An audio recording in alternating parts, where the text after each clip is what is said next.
Prezados amigos e amigas, muito boa noite.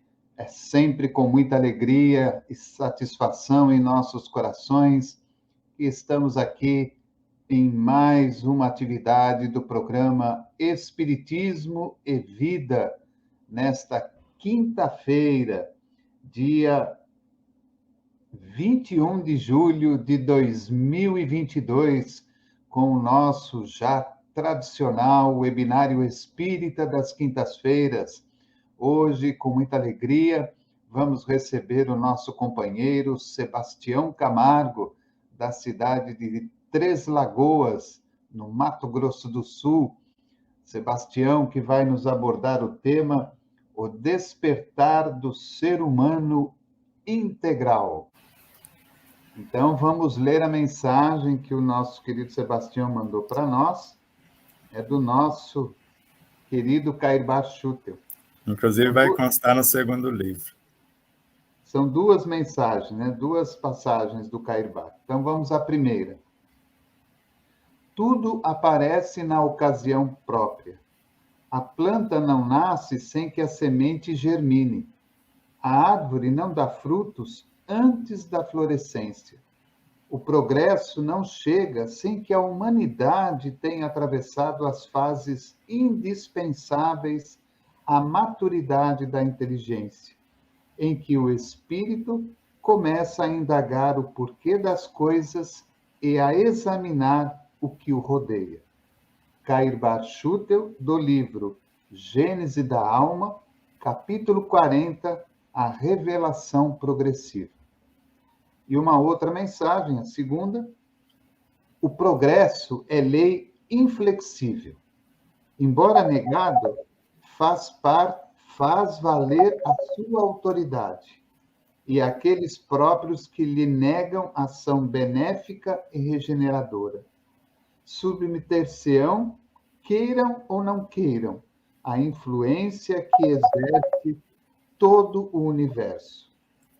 Cair Schutel, também do livro Gênese da Alma, aí é o capítulo 38, a justiça divina e a lei do progresso. Então, só para lembrar a todos, o livro é A Gênese da Alma, capítulo 38, a justiça divina e a lei do progresso, e o capítulo 40, a revelação progressiva. Abraços de luz e paz, queridos amigos. Mais uma vez, rogamos a Deus que nos abençoe com as oportunidades de trabalho no bem, que o Cristo nos ilumine a consciência e os nossos raciocínios, que os bons espíritos encontrem em nós os mecanismos para que haja inspiração e os elementais, os estímulos para a nossa sustentação. O despertar do ser humano integral. Para Allan Kardec, na obra A Gênese, no capítulo 2, no item 27, o homem é um pequeno mundo, cujo diretor é o espírito, e o princípio dirigido é o corpo, que representa para o espírito a sua criação, da qual ele, o espírito, seria Deus. De modo que, se traçarmos um paralelo com o Deus cósmico, se um de nós pensarmos no cosmos, Deus sabe, mesmo antes de pensarmos. Se a menor célula se mover em nosso corpo, o espírito sabe. Para Joana de Ângeles, o ser humano é um conjunto de experiências que lhe forma o caráter, a personalidade. E ainda, para a autora, ou para o espírito Joana de Ângeles, a alma é um ponto de autoconsciência pura, o centro da consciência individual, que forma ou compõe o ser humano, cuja mente, ou o nosso consciente, o subconsciente, o universo perispiritual e biológico, somado com a alma como centro consciencial, forma o que nós chamamos de o ser humano, o que está encarnado ou animando a forma humana, posto que o espírito, na sua completude, ainda para Joana de Ângeles, tem quase a idade do universo, e a alma a idade cronológica como centro consciencial da personalidade, ou a personalidade humana tem apenas a idade cronológica desta atual etapa, trabalhando com certeza conteúdos de outras etapas e assim expandindo e iluminando-se como consciência na completude também como ser imortal. Então, antes de adentrarmos a esse despertar de consciência, vamos rever algumas características tanto do espírito como ser imortal, quanto da alma ou do ser humano que está encarnado. Fato é, o corpo biológico, conforme André Luiz, é uma materialização a partir do molde perispiritual. E para Emmanuel, o corpo perispiritual é uma criação do corpo mental ou da mente, que além de exteriorizar-se, criando e por meio dele se expressa. A própria mente, para Joana de Ângeles, é uma emanação do espírito, do ser imortal. De modo que, quando esse espírito anseia por experiências novas, ou por aperfeiçoar o que se possui, ou ainda para a correção de algo que não saiu a contento, ele vai encarnar uma nova realidade. Então, do âmago da sua consciência, uma semente de possibilidades vai emergir, vindo na direção da mente, que é uma emanação de si próprio. A isso chamamos, quando atinge o mundo mental, pensamento, ou a nossa capacidade criativa, segundo André Luiz, a entrar em ação.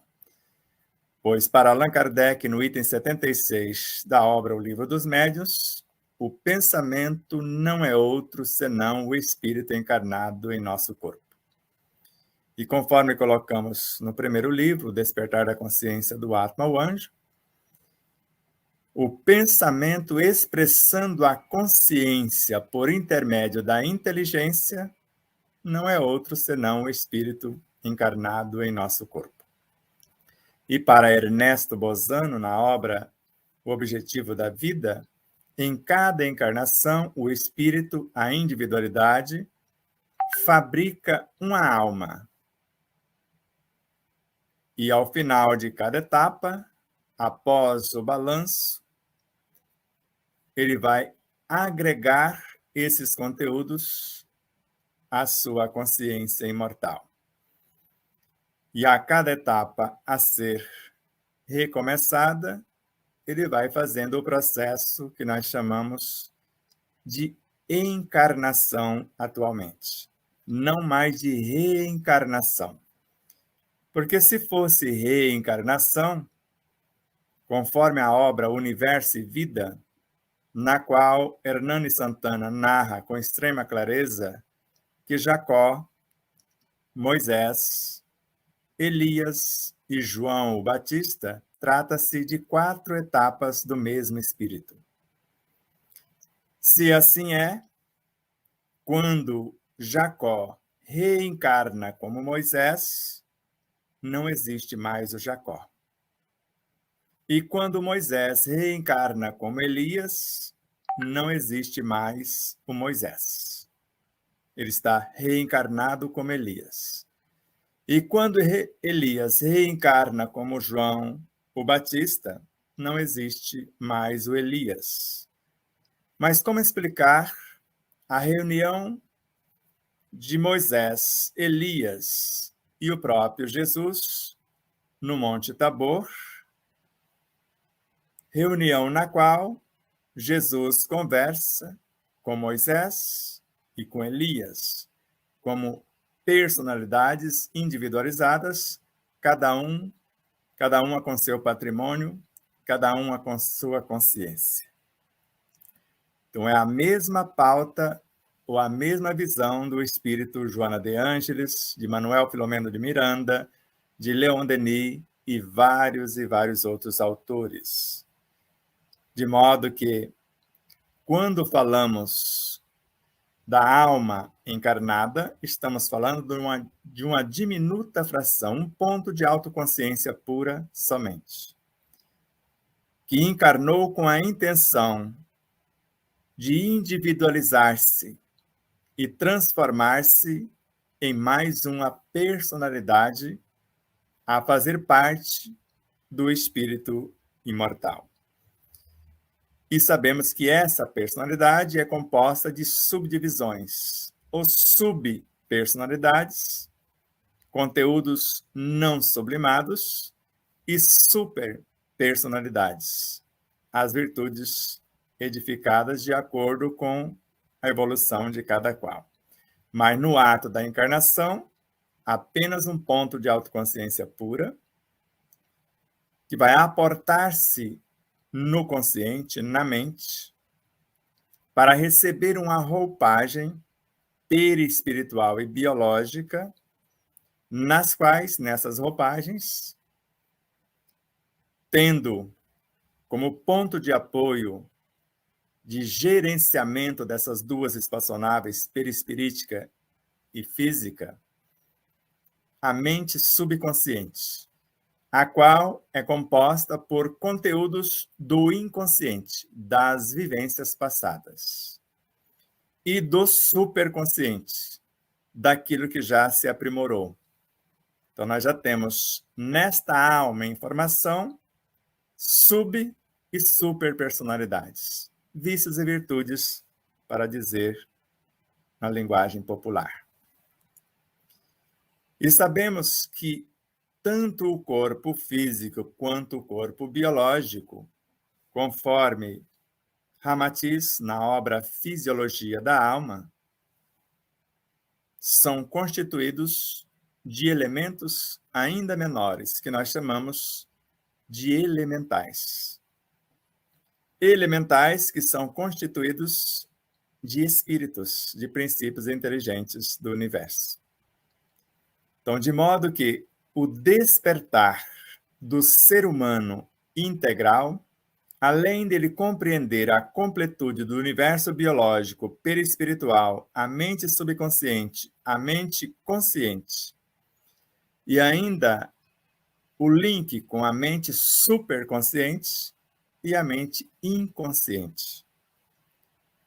De modo que o espírito, em sua completude, com quase a idade do universo, são incontáveis as suas vivências.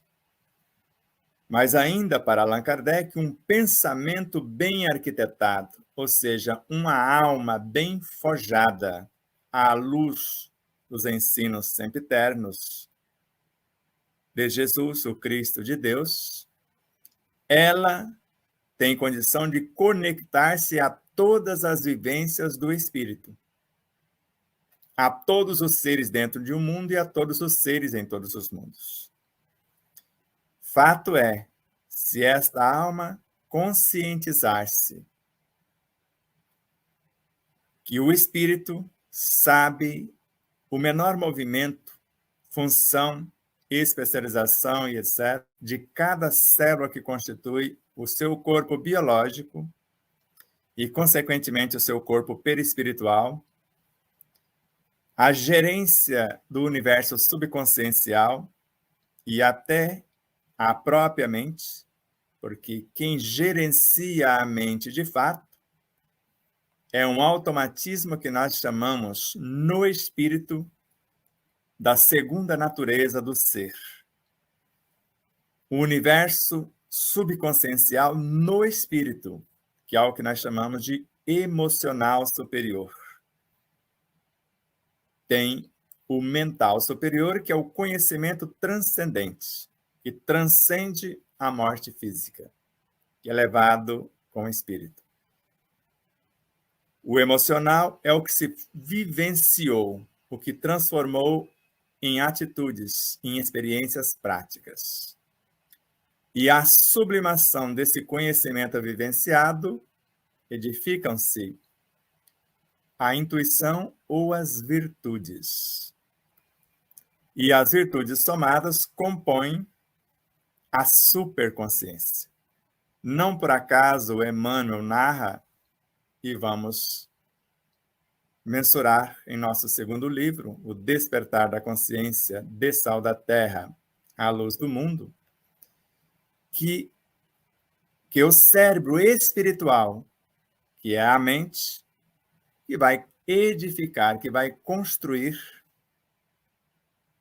a superconsciência, o reino de Deus no espírito. Fazendo uma retrospectiva, já que das primeiras moléculas que se aglomeraram na intenção de formar o universo biológico, já perpassaram quase 4 bilhões de anos, segundo Joana de Ângeles, na obra Encontro com a Paz e a Saúde. E a partir da união dessas primeiras moléculas, sabendo-se que elas são compostas de átomos, e se observarmos o nascimento do átomo, primeiro o núcleo, somente o núcleo com a presença do nêutron, que nós chamamos de elemento zero do sistema periódico, ou neutrônio. Esse centro vital, ao transmutar-se, forma o próton, que ao ser metamorfoseado, gera os elétrons, parte dele. E parte dos elétrons, ao sublimarem-se, transforma-se em fótons. E esses fótons formam o que nós conhecemos como energia vital, a lei que governa o átomo. Na linguagem popular, o nosso magnetismo.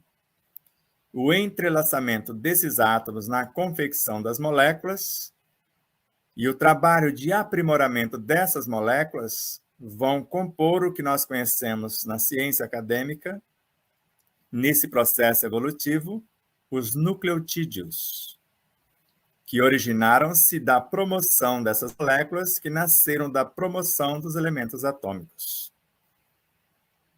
Esse conteúdo consciencial. E esses nucleotídeos, trabalhando e promovendo essas moléculas, vão edificar um degrau superior que nós chamamos de RNA, que, por sua vez, trabalhando os nucleotídeos, que trabalham as moléculas, vão transformarem-se esses conteúdos sublimados no que nós conhecemos como DNA. Se assim é, conforme a ciência acadêmica, e se tudo cresce, tudo evolui, desde o átomo primitivo até o arcanjo que começou por ser átomo,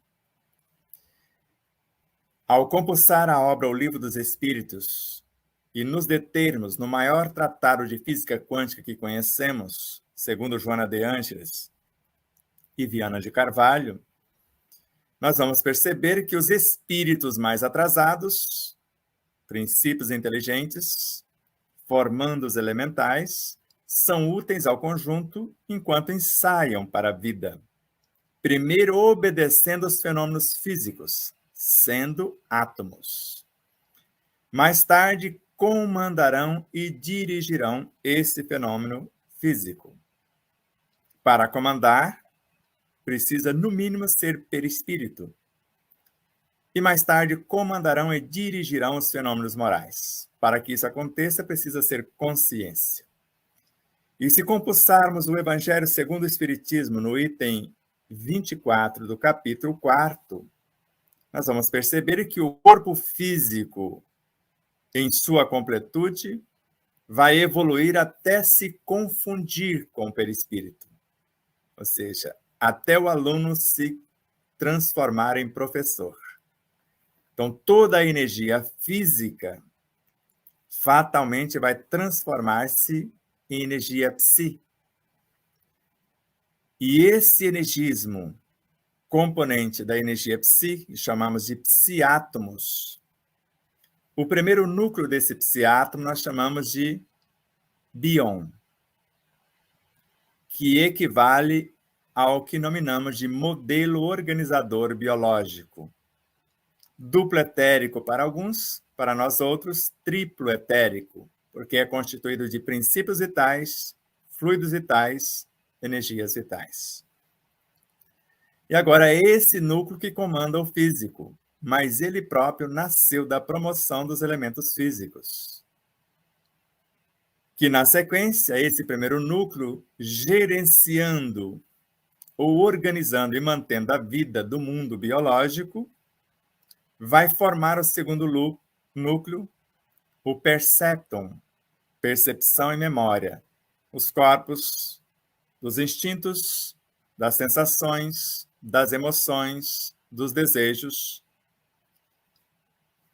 E trabalhando nesses universos, promovendo o bion, ou o modelo organizador biológico, comporá o terceiro núcleo, o intelecton, que é a inteligência e a consciência.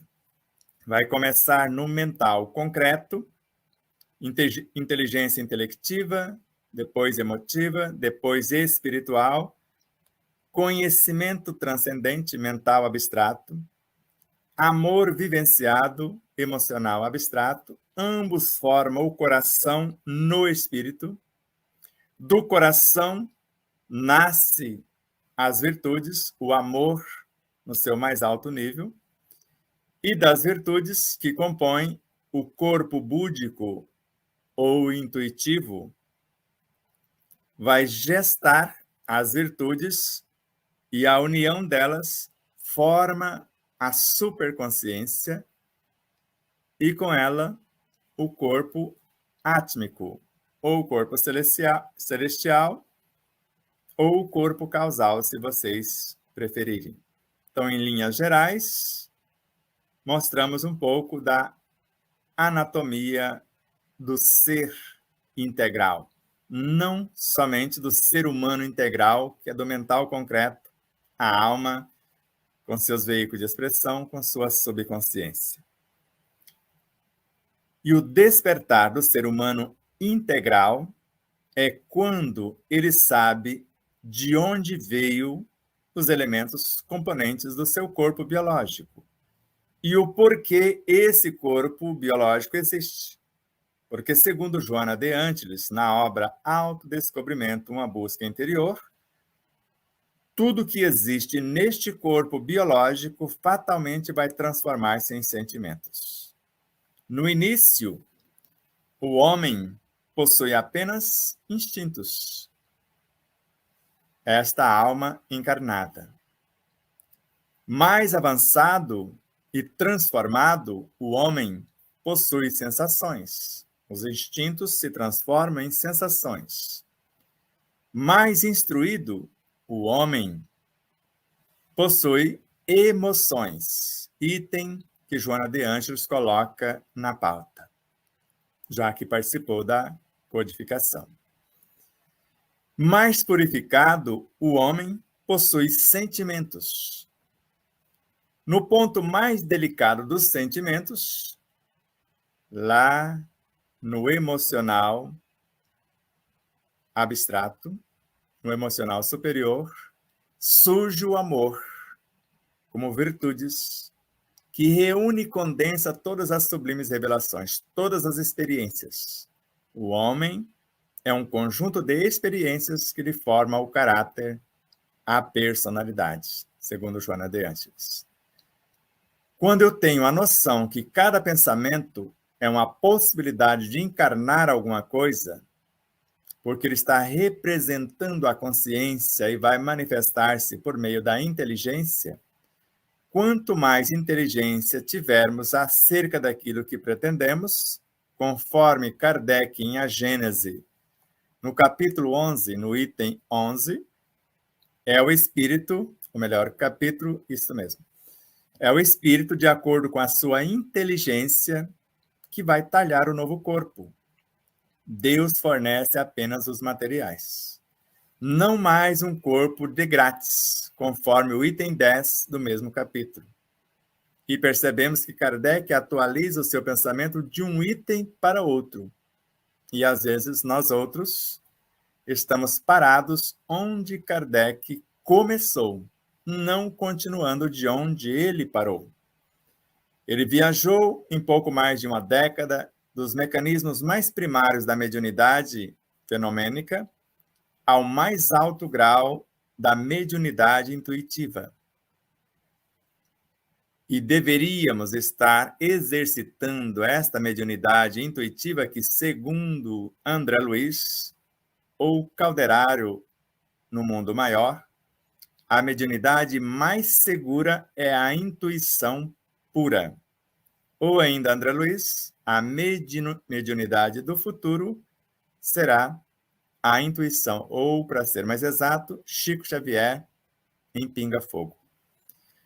Então, de modo que, quando eu sei quem sou, esse conhece-te a ti mesmo foi levado a sério, e esse si mesmo que está sendo desvendado é o espírito em sua completude, o ser integral, e não somente o ser animando a forma humana no consciente, subconsciente, perispírito e corpo, mas agora um ser que está interagindo, que está conectado com todas as suas vivências.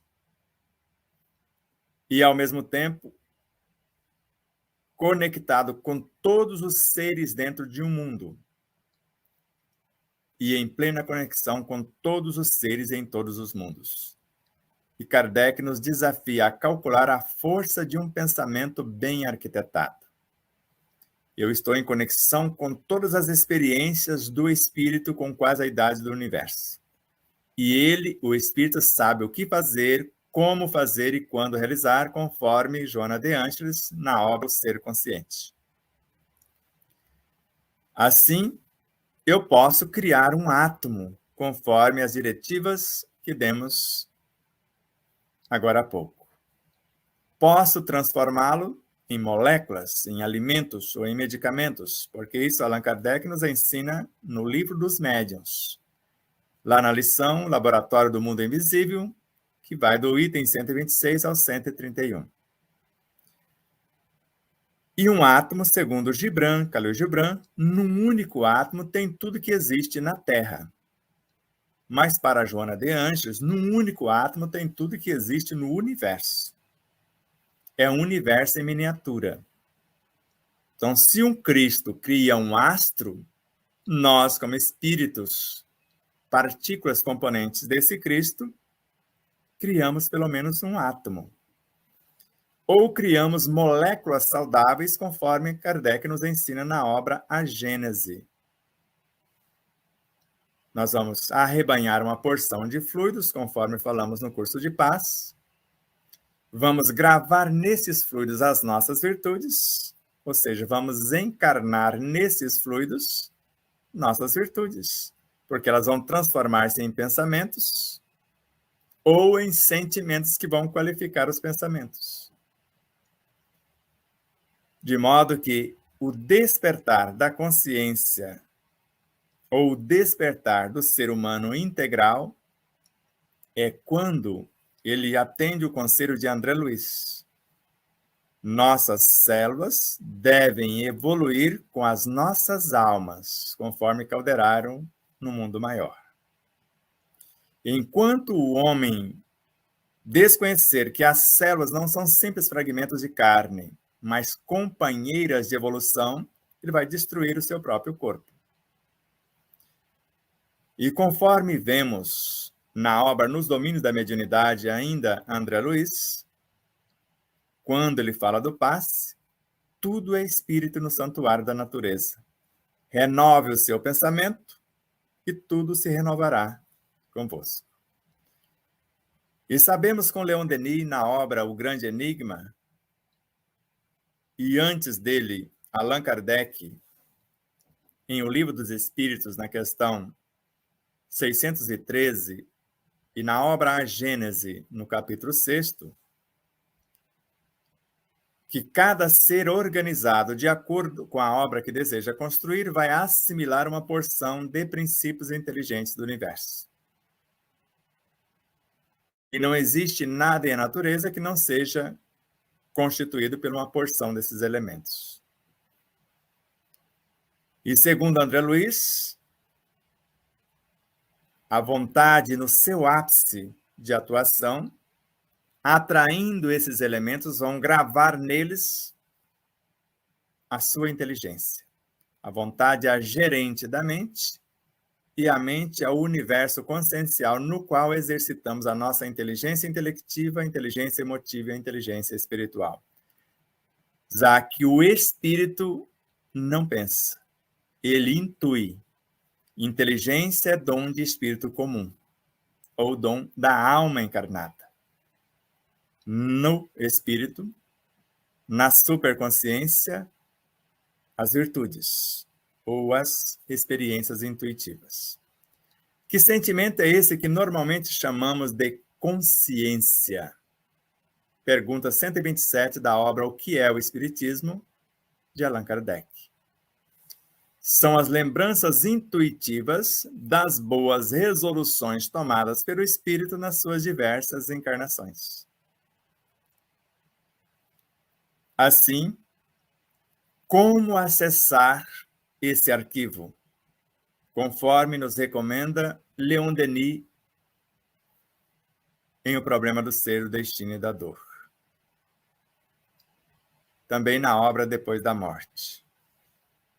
Aprendei a abrir, a folhear, a ler o livro oculto em vós, o livro das metamorfoses do ser.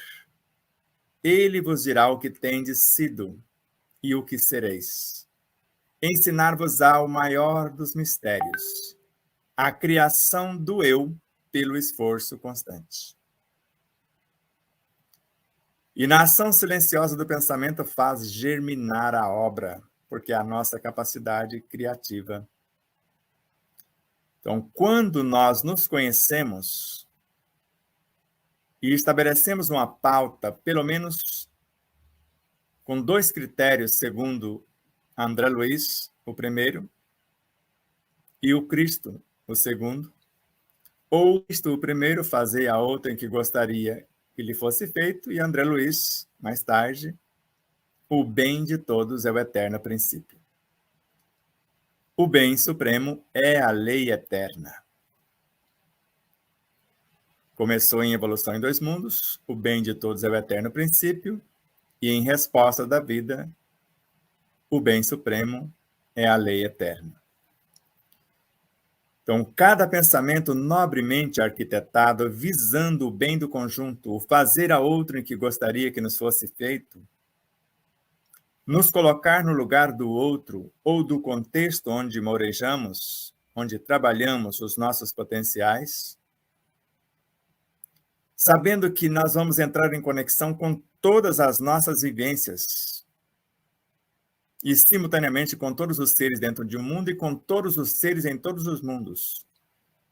Vamos guardar uma cópia de todas as nossas ações no arquivo consciencial e uma outra no éter cósmico, que vai viajar pelo cosmos, anunciando quem somos. Por isso que André Luiz nos recomenda pensar no que pensar. Porque, segundo a ministra veneranda em nosso lar, em nossa intimidade, temos a liberdade de criar ideias de bem ou de mal. Só que, uma vez criadas, elas darão origem a uma geração de ideias semelhantes. E seremos obrigados pelas leis superiores a manter e nutrir a nossa criação. E a vibração de um único pensamento, de uma palavra, expulsa tudo que for contrário e atrai tudo que for semelhante. E eu pergunto a você agora, ou a vocês, ou nos perguntemos, interroguemos a nós próprios, sabendo que a maledicência, a maldade, vai expulsar tudo que for contrário à maledicência e à maldade, ou qualquer outro elemento perturbador. Quem será o primeiro a ser prejudicado? Se é a minha mente, que está vibrando pela presença de um pensamento que deveria ser força criadora, que é a capacidade criativa na ação. E esse pensamento entrou em conexão com os princípios inteligentes, e ele representa a inteligência, porque é a inteligência que vai norteá-lo. E esses princípios inteligentes, pela ação desse pensamento, vão transformar-se em força de atração para o bem ou o contrário. Se para o bem, essa atração se faz amor. Se para o contrário, ódio.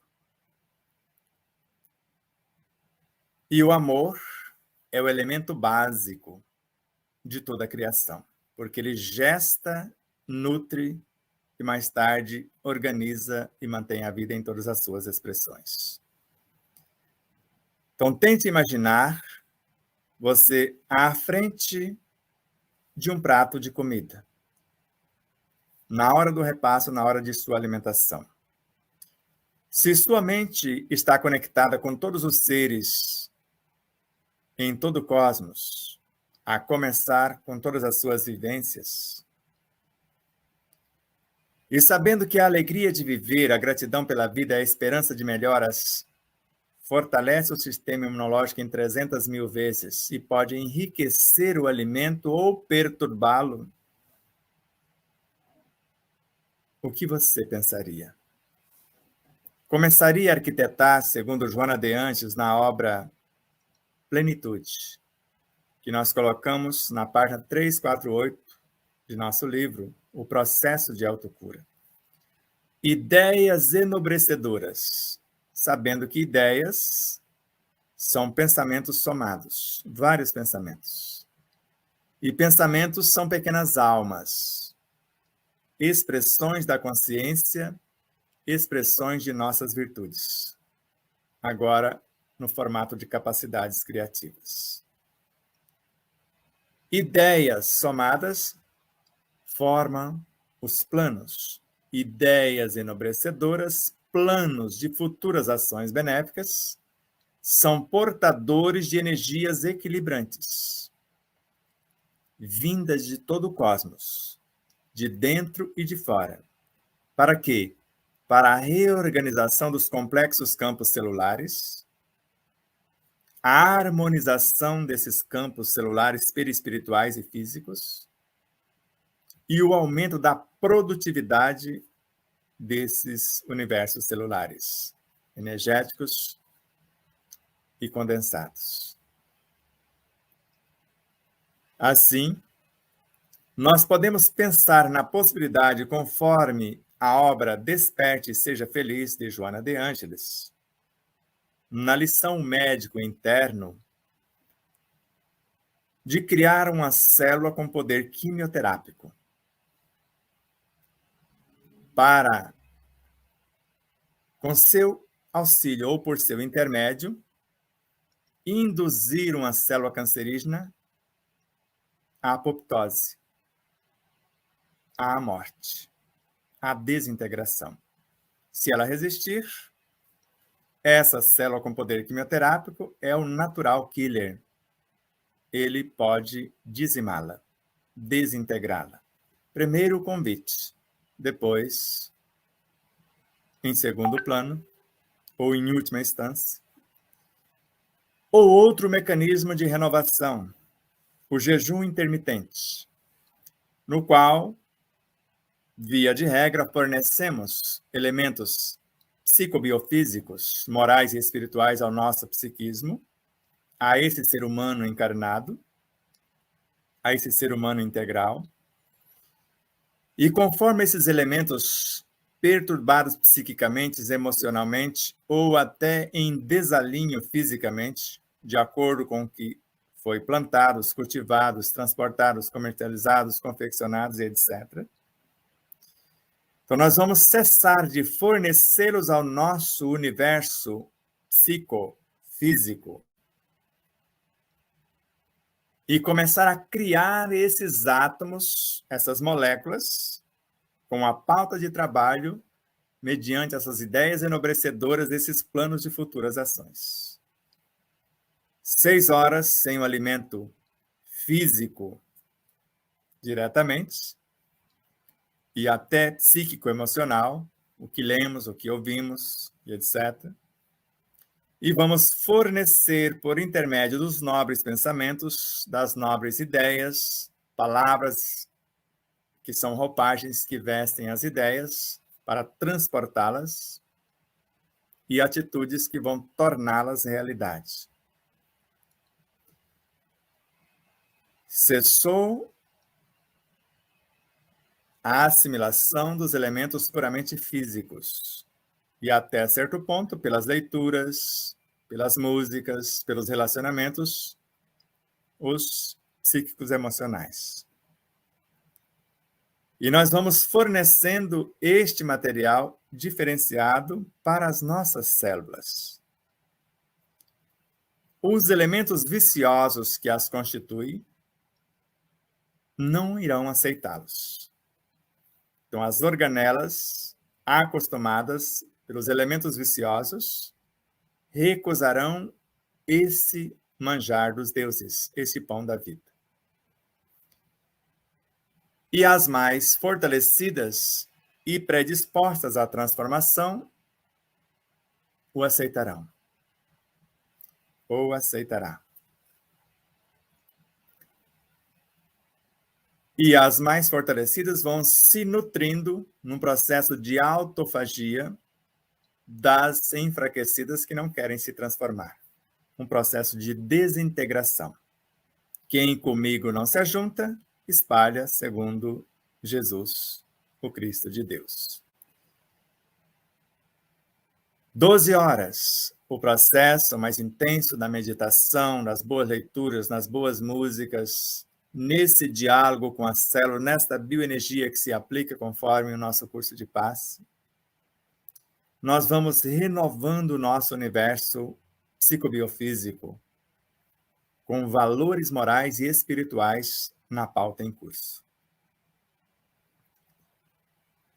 Para não precisar chegar ao processo de autólise, por meio do qual esses pensamentos em desalinhos vai exteriorizar elementos danosos dessas células que vão gerar o que nós chamamos de enfermidades.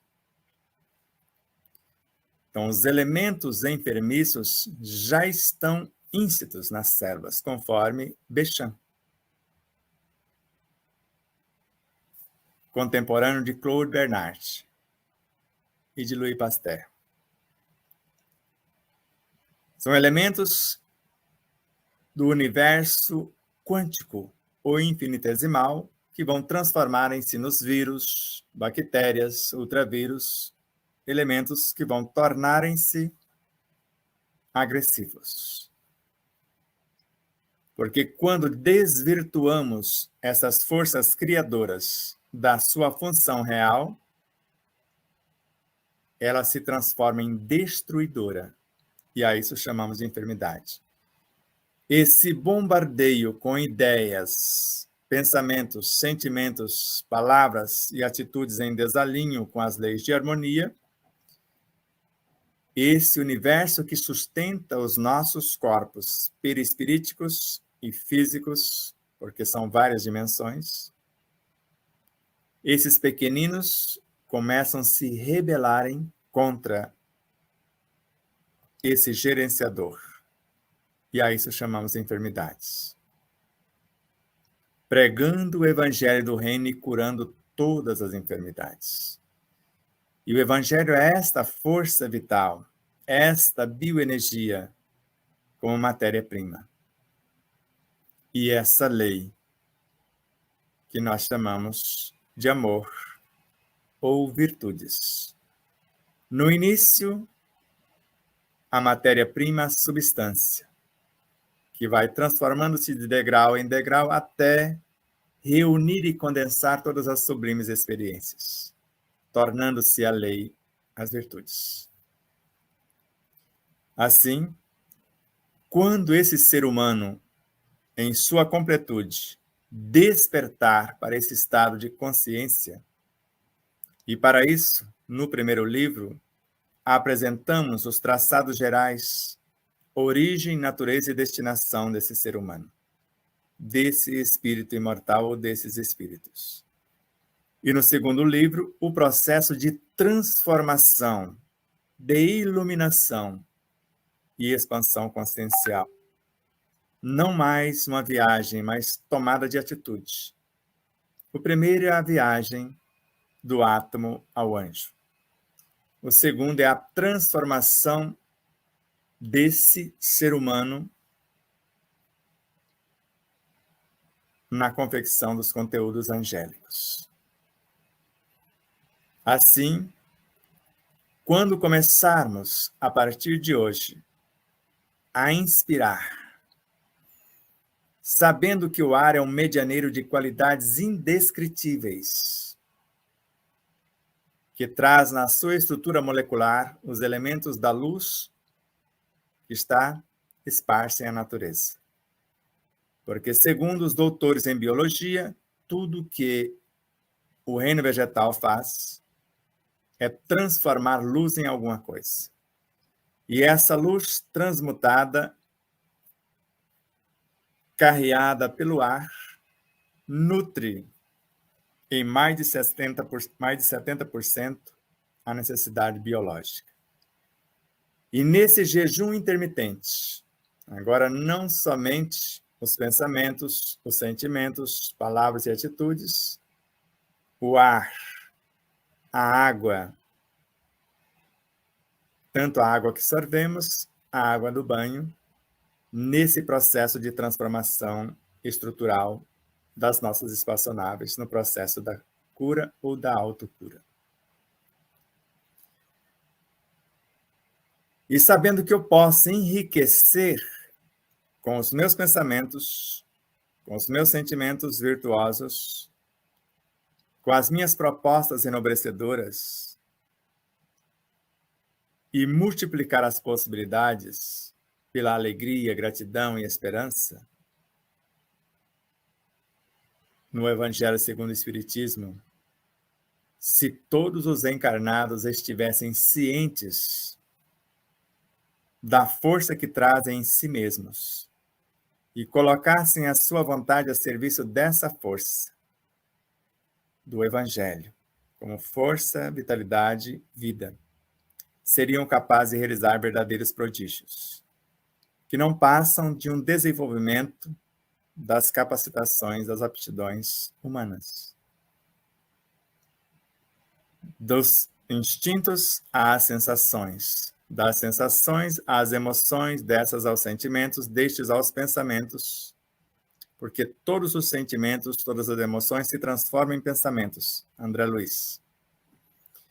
Pensamentos, chega-se ao degrau da inteligência intelectiva, depois emotiva, depois espiritual, e, por fim, transforma-se em virtudes.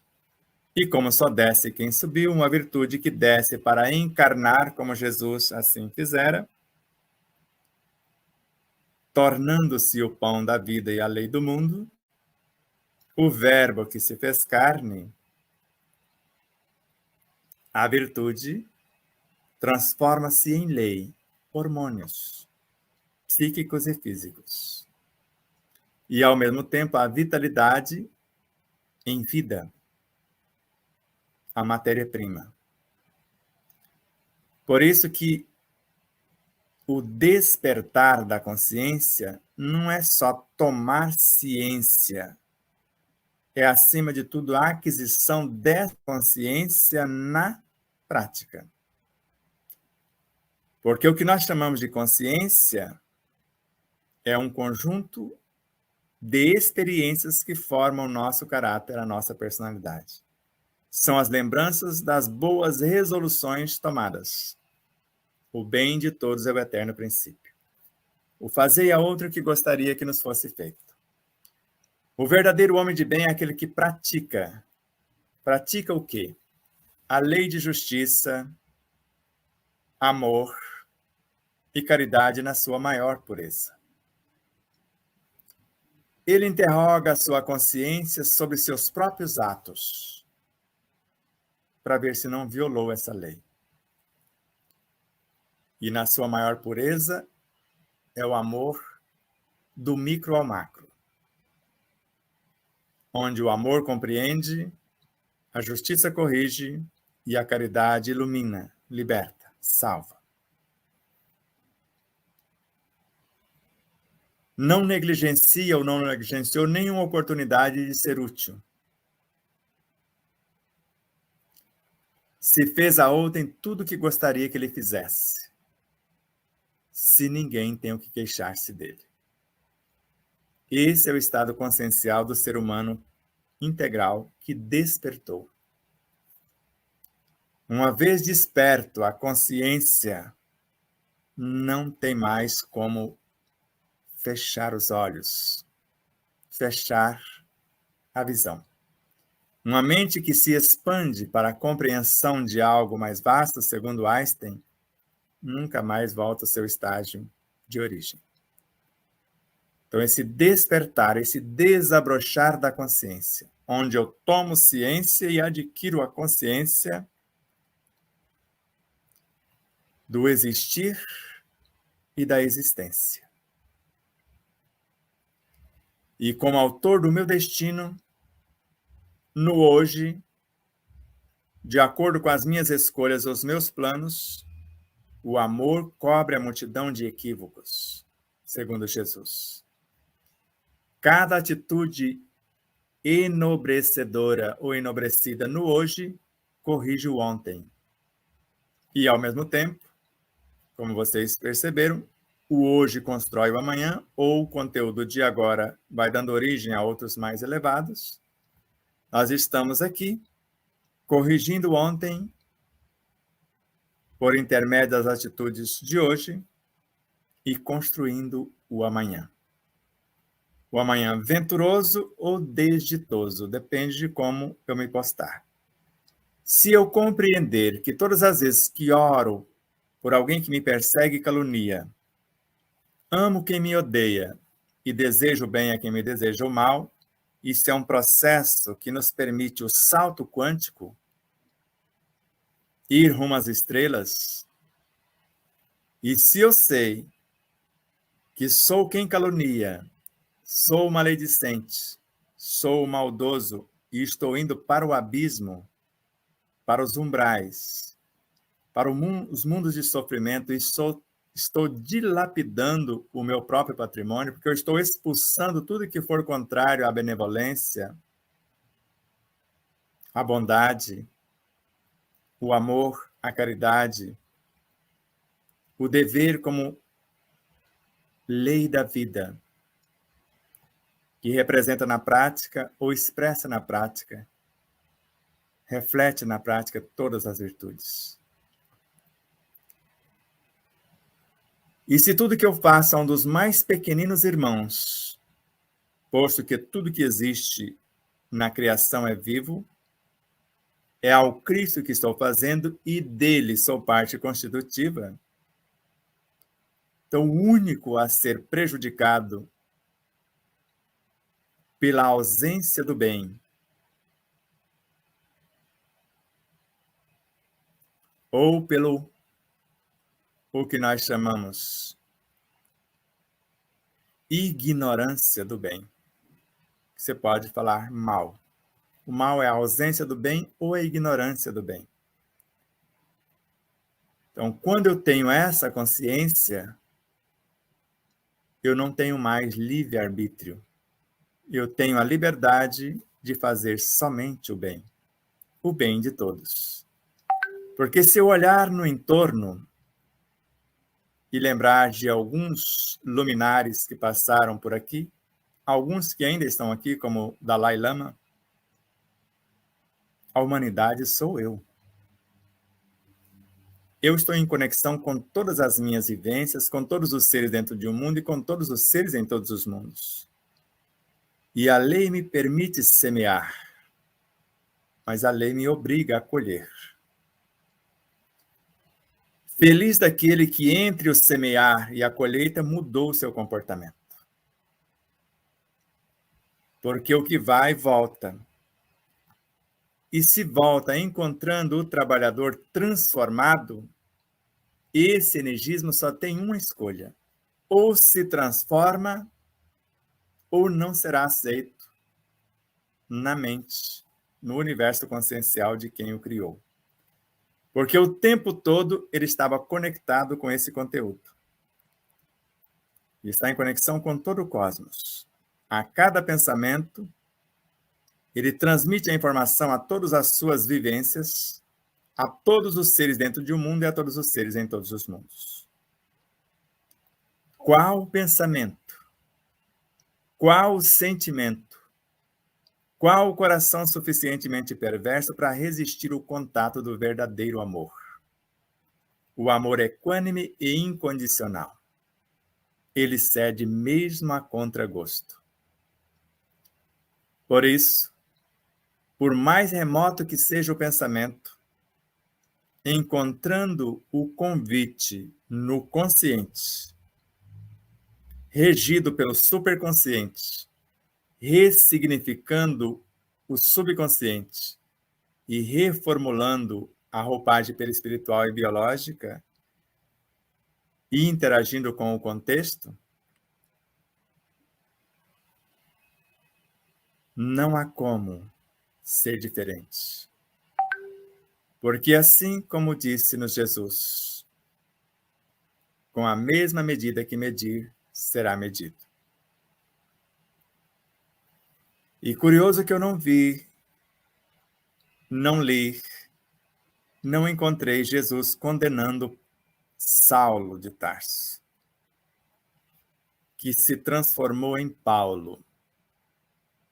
Cada atitude, a partir dali, corrigia naturalmente o seu passado.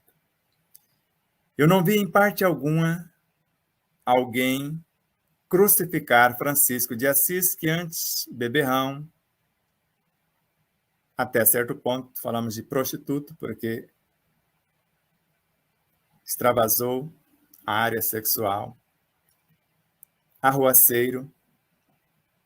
Após o despertar da consciência, a sua mudança de postura, ninguém veio crucificá-lo, assim como não fizeram com Santo Agostinho, que quase enlouqueceu Santa Mônica, de tanta proeza que fazia.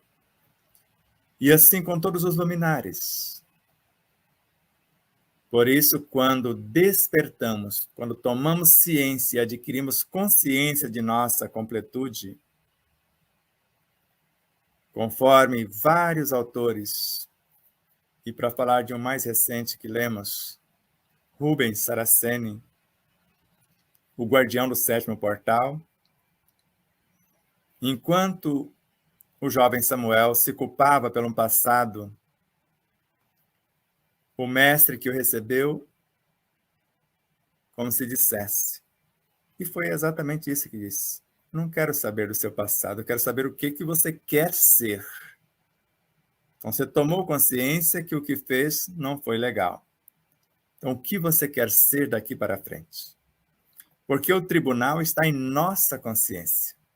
Não existe um tribunal no mundo espiritual para nos julgar, para nos condenar.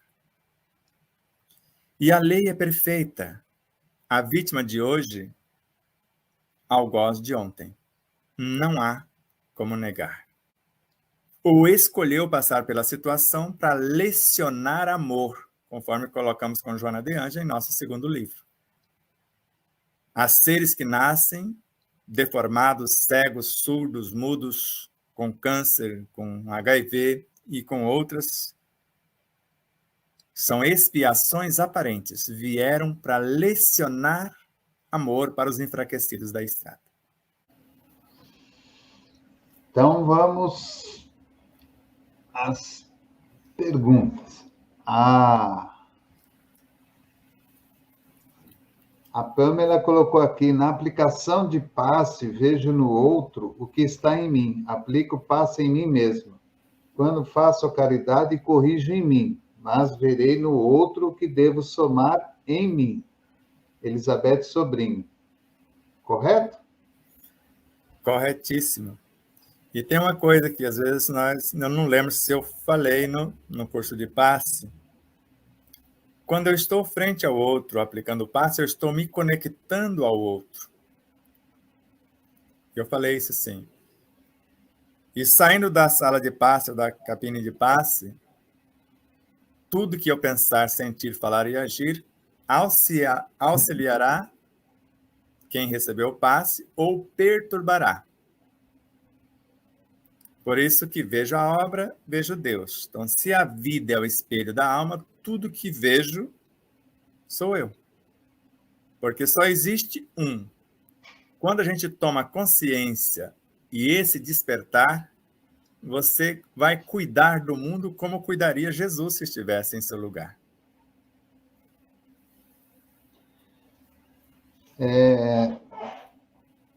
Como que a gente pode garantir que aquela pessoa, se ela conseguir seguir todas as regras, todas as orientações, no caso que você passou hoje, e é claro, a gente tem que rever novamente essa live, mais uma, duas, três vezes para tomar consciência.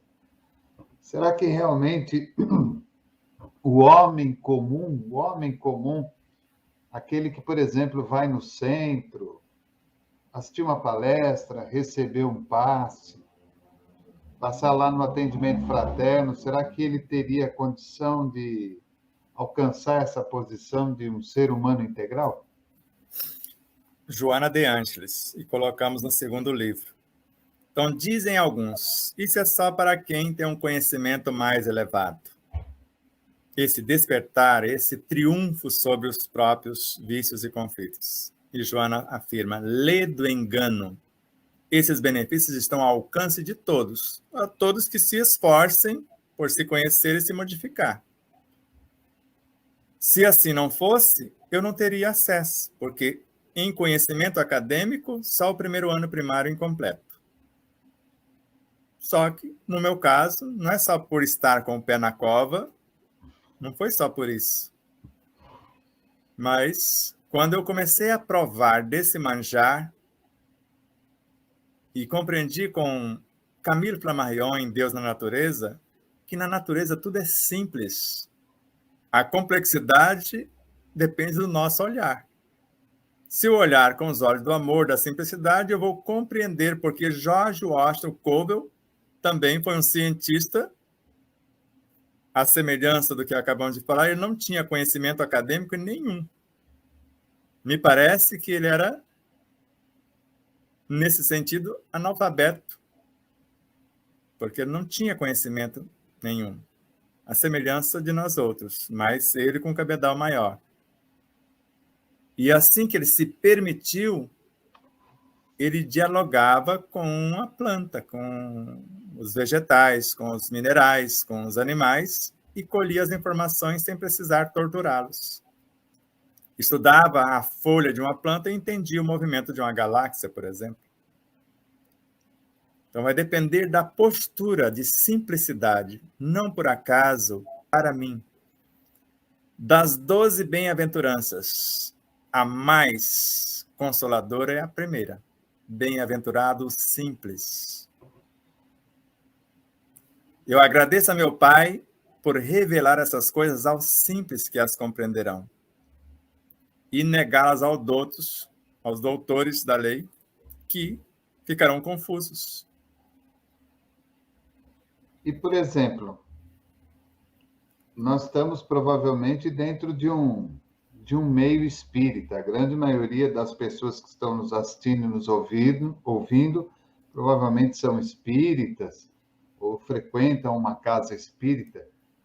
Mas como que eu vou analisar, por exemplo, analisar assim no sentido, como é que aquela pessoa rude, vamos colocar como se fosse assim, ignorante no sentido intelectual, aquela pessoa que não tem nenhum apego à religião, ela vive uma vida comum, como tanta gente aí que a gente conhece, que vive, que não tem ligação com nada, ele acha tudo bem, Deus existe, bacana, legal, mas ele toca a vida dele comendo, tomando banho, vivendo, trabalhando. Como é que esse indivíduo ele vai chegar a essa condição? Muito simples, como nós próprios chegamos. No início, eu gastava com medicação mais do que eu ganhava. Eu descobri que não precisava. Eu tenho um laboratório dentro de mim, tem médico. Eu falei, no mínimo, eu vou economizar um dinheirão. E economizei. Depois eu percebi, no aproveitamento total, o não desperdício, fazer o máximo com o mínimo, eu vou economizar no mínimo de 30% a 60% no final do mês do que eu gasto com alimentação, por exemplo. Isso qualquer um pode fazer interessado em ganhar ou economizar um tanto mais.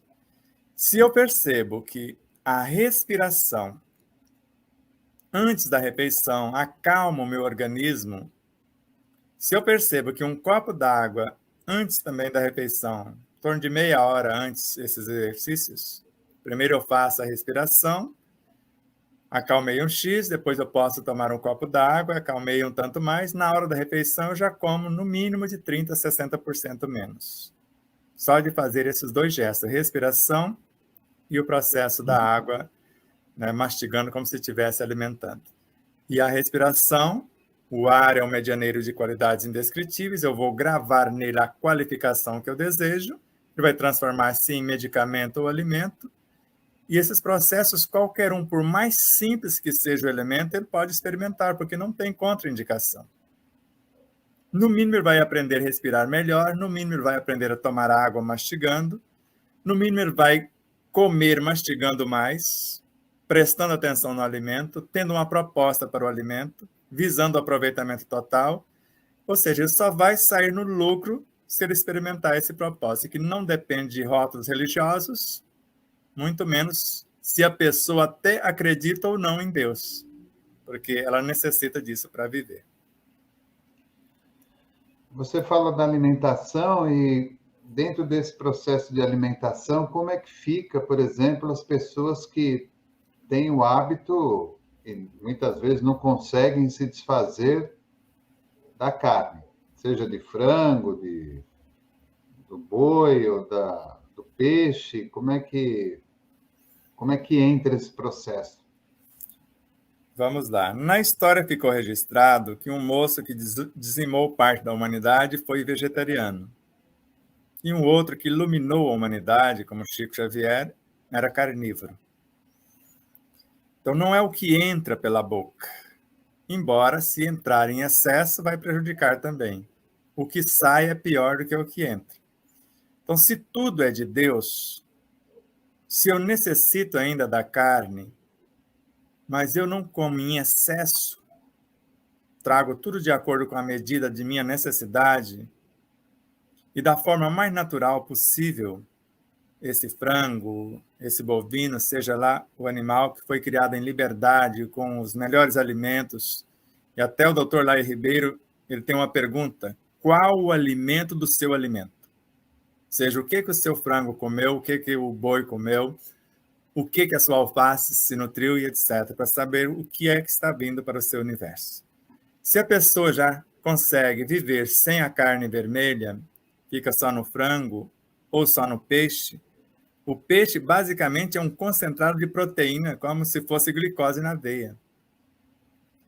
E se já consegue viver só com a parte que a gente chama de não vegetariano ou vegano, parece que é ovo lácteo vegetariano, come os ovos e os laticínios.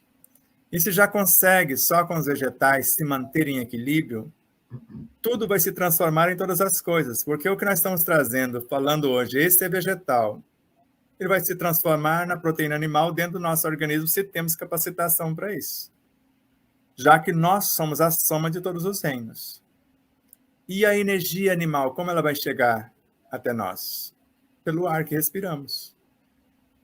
Do contrário, eu não como carne de maneira nenhuma, repudio quem come, mas eu tenho um amigo que é carnívoro. Quando eu abraço o amigo, o que acontece pela lei? A proteína animal, por misericórdia divina, se eu sou um vegetariano e sou gente boa, porque eu conheço uns vegetarianos, Davi, que dá medo de ouvir o que eles falam, porque a maledicência está na pauta inicial, na pauta principal. Então, se a pessoa é gente boa, pessoa do bem, sendo vegana, vegetariana, não importa, no relacionamento com seres carnívoros, que também respeitam a natureza, elas se equilibram, porque isso é uma lei. Por isso que Kardec fala que num grupo de estudos, nós nos ajudamos entre si. Quem está em melhor equilíbrio vai, por lei de solidariedade, ajudar o outro. Até que eu tome consciência que não é a quantidade que nutre, nem a qualidade, às vezes, dos alimentos, é como eu estou na hora da alimentação. Se a mente está em paz, se a gratidão, a esperança, a alegria, a benevolência, a bondade está animando o meu coração. Há um tempo atrás, como não tem, assim, ninguém está perguntando nada, então eu estou me atrevendo a perguntar. Há um tempo atrás, há um bom tempinho atrás, eu assisti um documentário na televisão, acho que foi no Netflix, a respeito de um indiano que já estava há não sei quanto tempo aquele homem não comia e não bebia água. Verdade, se é verdade, como é que a pessoa consegue ficar tanto tempo assim e ela não tem nenhum efeito, por exemplo, colateral no organismo, de sentir-se mal, cair a pressão, ou coisas do tipo? Então, vamos lá. André Luiz, nosso lar. A alma em si só se nutre de amor. Ele, aos 11 anos de idade, segundo o que narra a história, ele próprio, uma entidade apareceu para ele, tocou na língua dele e falou: a partir de hoje você não precisa mais comer e nem beber. E ele acreditou que, com certeza, aquela entidade era a sua própria consciência. E para dar exemplo para a humanidade que nem só de pão vive o homem, ele viveu em torno de 80 anos só com o ar que respirava, com a luz. O máximo que a ciência, os cientistas, ao examinarem, porque trancava ele de 10 a 15 dias num quarto, ele não suava, ele não defecava, ele não fazia xixi. Então, lacrava o banheiro para ver se era verdade. O máximo que eles acharam foi no céu da boca um pequeno furo por meio do qual saía algo parecido com a pasta de amendoim, que ele passava a língua e se nutria daquilo que ele mesmo criava. Porque se Kardec nos ensina a criar átomos, transformá-los em alimentos e em medicamentos, se aprendermos a criar os átomos, eu posso fazer o que ele fez. E não foi só ele, tem muita gente que já consegue viver de luz, como é o caso da Yasmin e outros personagens através da história. Agora, eu preciso conhecer esses elementos como Sai Baba, que no ar apanhava os elementos, compunha o que ele estava pensando, um relógio de ouro maciço, por exemplo, uma pedra preciosa, e entregava para a pessoa. Então, é conhecer as leis e, ao mesmo tempo, os elementos para a gente poder criar a realidade que pretendemos. Essa construção do ser humano integral, ela é... Você já falou isso, mas eu queria que você abrisse mais um pouco, porque a gente fica sabendo que existem muitas pessoas que não são espíritas e que assistem depois ou ouvem lá pelo rádio. Isso daí seria uma exclusividade, você já falou isso, mas vamos abrir um pouco mais. Isso aí é uma exclusividade do espírita? Ou será que eu posso ser um homem integral? Por exemplo, vou dar um exemplo de um protestante que todos os dias que vai no templo, ele está lá extremamente alinhado, com a Bíblia debaixo do braço, canta hinos, louvores, se proíbe de muitas coisas, né? Acaba abdicando de muitas coisas na vida em prol daquilo que ele acredita. Será que essa pessoa, ela muitas vezes ela tem uma capacidade de esse espírito, essa alma encarnada, ela tem mais uma capacidade muito maior, por exemplo, do que nós que somos espíritos? Vamos, em primeiro lugar, só relembrar uma coisa. A doutrina é dos espíritas ou dos espíritos? Dos espíritos. E os espíritos são protestantes, são católicos, são filósofos, cientistas, livres pensadores. É a cada um conforme as suas obras ou conforme a sua fé, conforme o seu rótulo?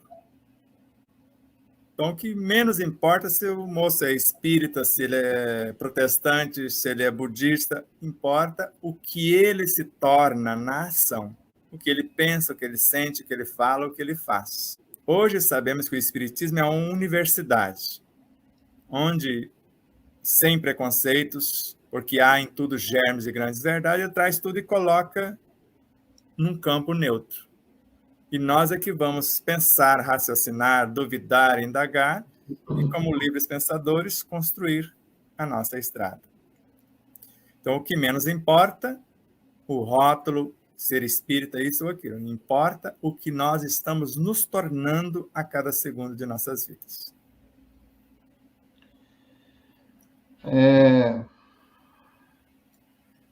Vamos aproveitar o tempo, vamos fugir um pouquinho, não muito, um pouquinho do tema.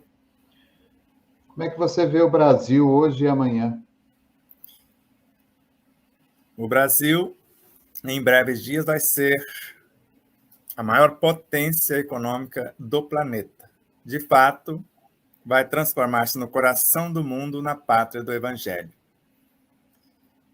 Como disse o Divaldo, quase que numa profecia, às vezes vamos sair arranhados, mas sairemos vencedores. Então, tem algumas turbulências, mas o mecanismo de governança passado jamais reassumirá. É uma nova era. Jesus está no comando do planeta. Anjo Ismael, com muita fidelidade do Brasil, e ele vai cumprir a profecia de ser o coração do mundo, a pátria do Evangelho, onde a verdade, a honestidade, a honradez, os valores da família, os valores cristãos, Deus como causa das causas, esses princípios básicos é que vão contar. Não importa quem está na presidência, isso não importa. Importa a liberdade de ir e vir, a liberdade de poder falar o que você pensa, sermos livres, pensadores ou cidadãos livres e conscientes de nossas responsabilidades.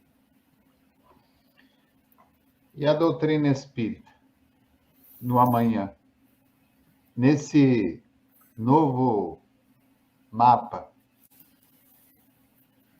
Você está querendo me complicar, mas vamos lá. A doutrina espírita ou dos espíritas está fadada ao fracasso. Agora, a doutrina dos espíritos será a luz do mundo. Então, quando perguntaram a Leon Denis qual o futuro do espiritismo, se ele seria a religião do futuro, não. Ele será o futuro de todas as religiões. Porque, por mais que eu duvide que a reencarnação exista, sendo protestante, sendo católico, a lei não vai deixar de existir só porque eu duvido ou não compreendo. Porque, como católico, se eu ler pelo menos Confissões de Santo Agostinho, quando ele narra por ocasião da morte de sua mãe, eu tenho certeza que minha mãe voltará a me dar conselhos. Isso para nós é o que nós chamamos de comunicação entre os espíritos, os encarnados e os que partiram. E colocavam a cadeira onde ela sentava quando encarnada, ela materializava e continuou dando os conselhos. Mas quando chega a hora dele partir, falei, eu tenho certeza que vou ficar por aí, até que o ventre de uma outra mulher me receba. O que é isso? Pode dar o nome que quiser. Para nós é o que chamamos de reencarnação. Então, por mais que o protestante duvide, se fosse um protestante como um dos maiores teólogos que pisaram também nesse planeta, chamado Neemias Marien, um pastor protestante, ele tinha certeza da reencarnação e pregava a reencarnação dentro do templo dele, embora era quase que enxotado. Mas ele baseava na Bíblia, mostrava na Bíblia o que ele estava falando. Então, se a pessoa acredita ou não nesse ir e vir, porque se eu não acredito, eu só posso ir para 2 lugares após a morte. Ou eu vou para o céu ou para o inferno. Agora, só vou para o céu se eu cumprir até o último ponto da lei. Se eu amo incondicionalmente meu semelhante, se eu me tornei o evangelho vivo em espírito verdadeiro. Isso é impossível numa única encarnação. Então, não tenho direito ao céu. Agora, para o inferno, eu já fiz alguma coisa boa, então não dá para ir para lá também.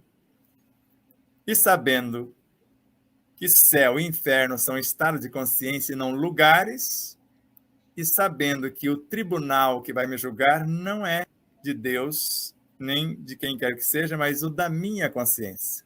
Então é justo que o homem morra uma única vez e logo venha o julgamento. É claro, porque esse homem só vai morrer uma única vez, porque o que vai nascer é um novo homem, um novo ser, uma nova roupagem, etc.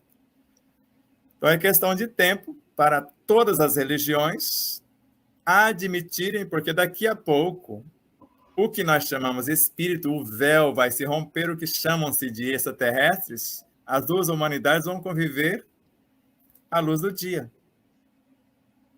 Então, até as pedras vão falar, como está na Bíblia. Então, todos nós vamos ver, vamos ouvir, e não tem como negar, porque essa é a condição do mundo de regeneração. Esses espíritos que reencarnarão novamente aí nessa nova fase, trarão alguma diferença no corpo físico? Ou será que nós teremos essa mesma estrutura física? Talvez não venhamos a passar por tanto sofrimento, tanta dor, tanta doença, tal, mas será que nós teremos essa mesma roupagem? A roupagem, a tendência é essa, o corpo híbrido. Você, se quiser, pode atravessar paredes, porque se Bezerra de Menezes, no processo da superincorporação, ao materializar a sua fisionomia no corpo biológico de um médium, e após fazer isso atravessava paredes, então nós vamos ter esse corpo por conta das características morais e espirituais que vamos adquirindo, cada vez com um processo de volitação. Então, isso vai ser tão natural, o processo de volitação, de você viajar pela bilocação, o fenômeno de teletransporte, tudo isso vai ser coisas comuns pela tecnologia trazida por esses luminares que estão chegando, como Krishna, Buda, toda essa leva de espíritos que tem uma envergadura fantástica, e os nossos estados conscienciais. Se hoje eu estou apenas um pontinho, eu posso fazer alguns downloads e expandir minha consciência, porque o meio comporta essa manifestação, e você fazer verdadeiros prodígios que antes não tinha ou não era permitido pelo contexto vibracional. Tem umas pessoas que dizem assim para nós: vocês espíritas são assim extremamente esperançosos de que vai haver um mundo de regeneração, que o Brasil vai mudar, que o mundo vai mudar, que tudo vai se transformar, que tudo vai ser muito lindo e maravilhoso. Mas como é que tudo isso vai acontecer com tanta criminalidade, tanta droga, tantas mortes, tanta depressão, tanto suicídio, tanta dor, tanto sofrimento, tantas comunidades praticamente dominadas, cercadas pelos traficantes. Como é que você vê isso? Como é que às vezes a gente dá uma resposta, mas nem sempre a gente consegue convencer aquela pessoa, né? Então vamos lá. Quando Jesus disse-nos, por agora eu não tenho trabalho para você. Então se mudou, se o campo é o festim de núpcias. Quem não vestir a roupa nupcial não fica. Quem comigo não se ajunta, espalha. Por isso que essa repatriação vai acontecer com 2/3 da humanidade. E não é só encarnada. 2/3 dos espíritos, que são praticamente 50 bilhões, vão desocupar o orbe terrestre. Vão ser repatriados para planetas de acordo com o seu processo vibracional evolutivo. E outros tantos se achegarão para esse cenário. Imagine você, 2.500.000 espíritos, mais ou menos, que está na pauta, do naipe de Buda, Krishna, Bezerra de Menezes, Joana de Anjos, Emmanuel, aportando-se fisicamente. Imagina a onda vibracional. A onda de transformação para aqueles que querem se transformar. O impulso, o estímulo. E é nisso que acreditamos. Por isso que o processo vai acelerar fantasticamente a partir do ano de mais para o final de 2023 até 2025, para quem está predisposto. Vai começar na sensibilidade dos sentidos, visão, audição, por exemplo, e até o tato. Um médico, por exemplo, que entrar nessa pauta, ele consegue tocar no seu paciente, como já fazem os médicos da medicina chinesa, e fazer um diagnóstico inteiro só com um toque. Ou a percepção pelo olfato das fragrâncias da essência consciencial dos seres.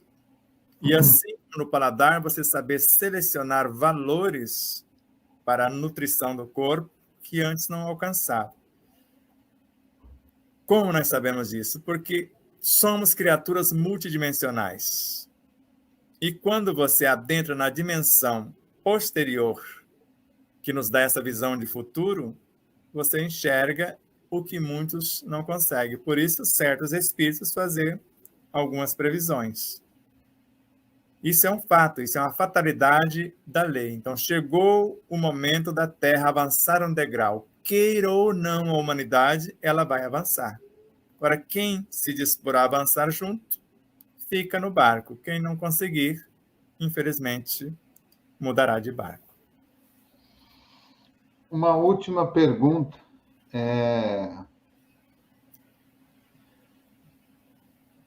Que é uma pergunta também que muitas pessoas fazem aí no decorrer da casa espírita, do contato conosco espírita.